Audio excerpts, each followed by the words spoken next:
Hi there, welcome to our channel. I'm Tammy, and Randy and I would like to welcome you into my kitchen. I try to show you quick, easy, thrifty pantry meals. No fluff, nothing out of a jar, all real ingredients and as minimal amount of ingredients per dish as possible, and it still tastes wonderful.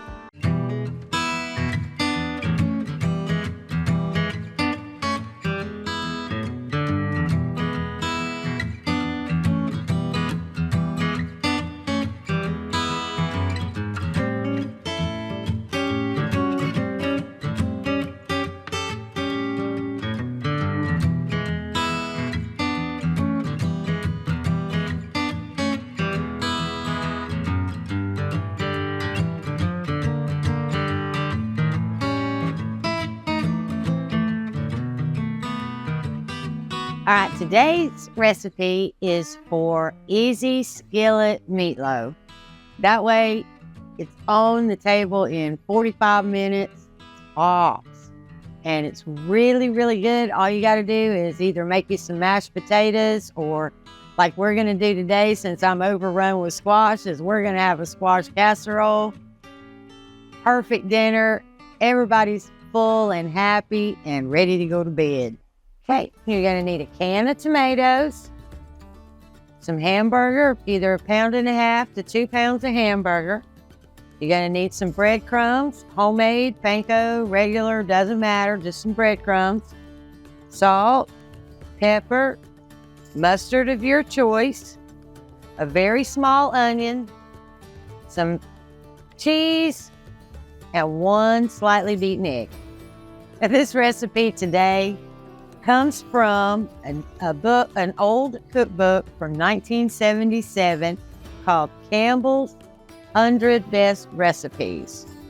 Now, actually, over the years, you cook the same thing over and over and over and over, because your kids eat it, your husband likes it, whatever, but then you just kind of get like food fatigue. And so what I like to do is pull out these old cookbooks, and they don't use a lot of fancy ingredients. They never do. They just have really simple, wholesome meals that everybody will like. And, of course, it's Campbell's, so they had a test kitchen.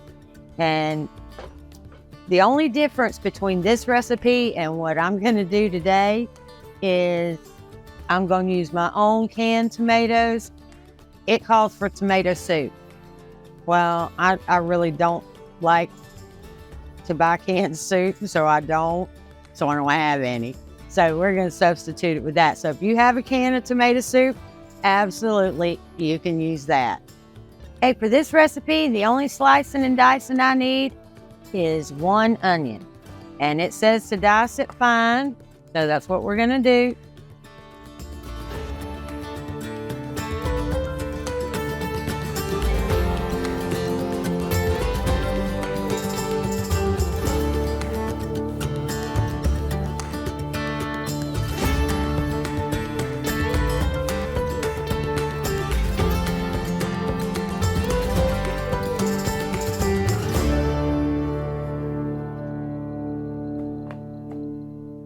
Looks good to me. All right, now we're going to move that over out of the way. Going to get a trusty mixing bowl.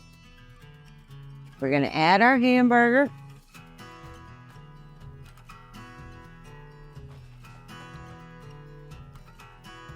We're going to add our onions.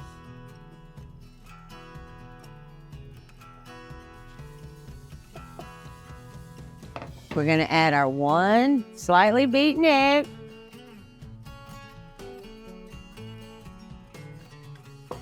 We're going to put about 1/4 of a cup, or a 1/2 cup, sorry. 1/2 cup of breadcrumbs.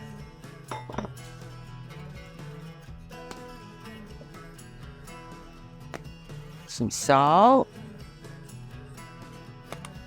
Probably about a 1/2 teaspoon of salt. And probably about a 1/4 teaspoon of pepper. We're gonna get in there with our hands and we're gonna mix that all up.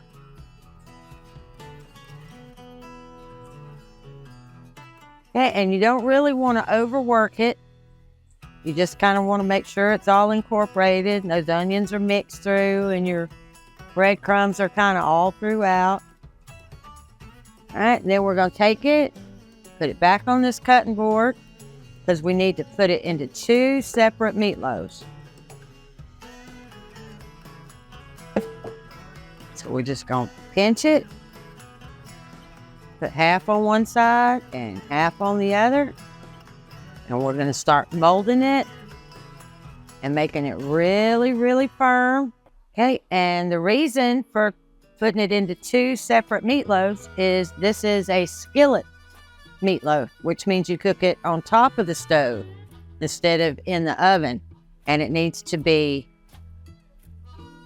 to where it will cook inside that 35 to 45 minute range that I told you about. So there's that.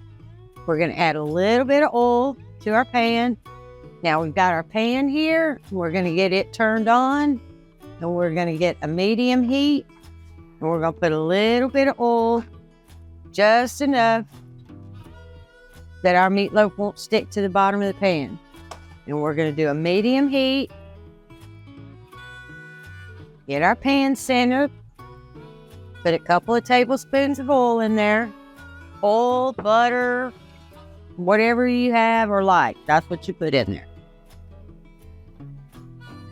Now we're going to slide that one in, just like that.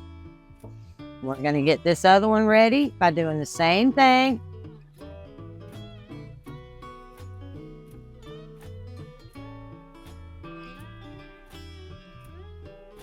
Try to make them, the same depth so that they'll evenly cook.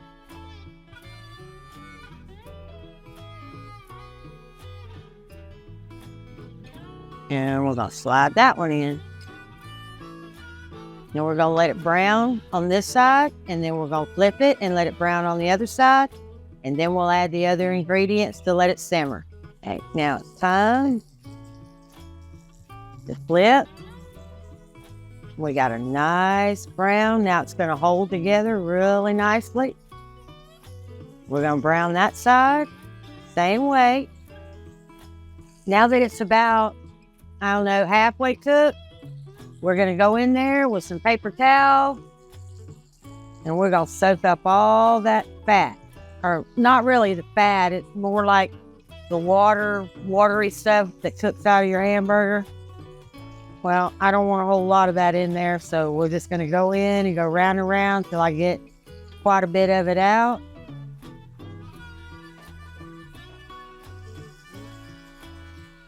Just like that. I'm going to leave a little bit in there. And then we're just going to throw that in the trash.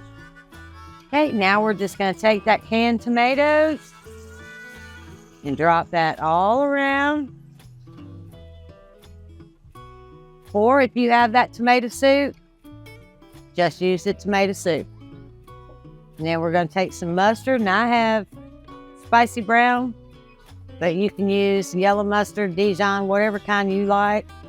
And you just put a couple of teaspoons in there. Stir that around.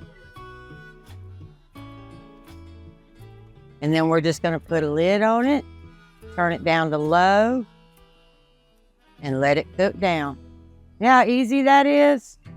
Okay, now that my lid's on good and tight, and I've turned it down to low, we're going to give it about 20-25 minutes, and then we should be ready to add our cheese. Now it's time to check our meatloaf. It's been about 15-20 minutes.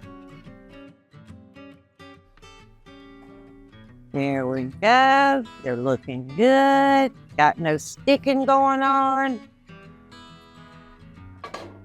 I am going to go ahead and flip that one more good time. Flip that one. Well, the plan is to flip it. Okay. There we go. Okay, I'm going to give it another 10 minutes or so, and then we're going to make us some tomato gravy. Oh, yeah. I just thought of a really funny story, y'all, while I was making this meatloaf. One of our subscribers, I was making a strawberry shortcake not too long ago, and I used a springform pan. And so she texted me and said that her husband made a meatloaf in her springform pan, and he didn't put anything under it. So you know what happened. All that grease and everything went all the way around the bottom of the stove.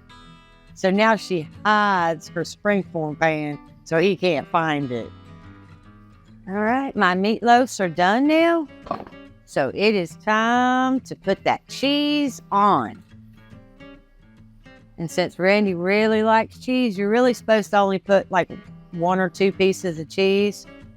But since he really likes cheese, we're just gonna really load it up.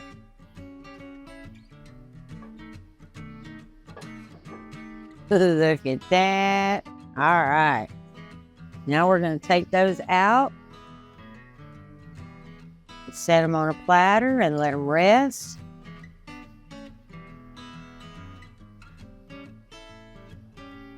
Okay, now this isn't part of the recipe. It absolutely, you could stop right there. You could just stir it to give that a good stir. And when you serve it up, you could put that right over the top of your meatloaf. But I think it would make a nice tomato gravy. And all I'm gonna do to make tomato gravy is put just a little bit of flour in there. Thicken it up. Pretty much. That's it. There's already fat in there.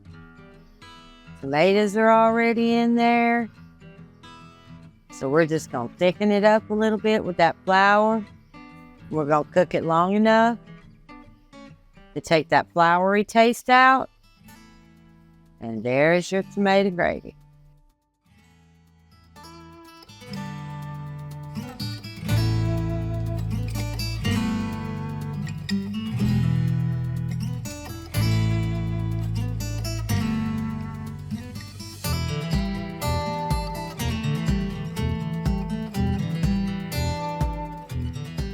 Okay.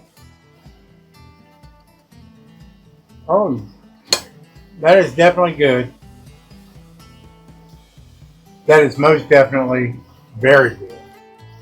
So you like it as well as the other meatloaf? Actually, if you want to know the truth, yeah. All right. Yeah. All right, another winner. That makes me happy. Yeah. Of course, I really do like that other one. Oh, he does. Yeah, if you want to do a search for it and go watch it, it's called Best Meatloaf You'll Ever Have, gone in 60 seconds. Right, because it is. He generally always wants seconds of that meatloaf, so I'm really happy that he likes this one, because generally he doesn't like any other meatloaf. No, that really is very good. If y'all like today's video, come back tomorrow and see the squash casserole, and we'll see you then. Bye.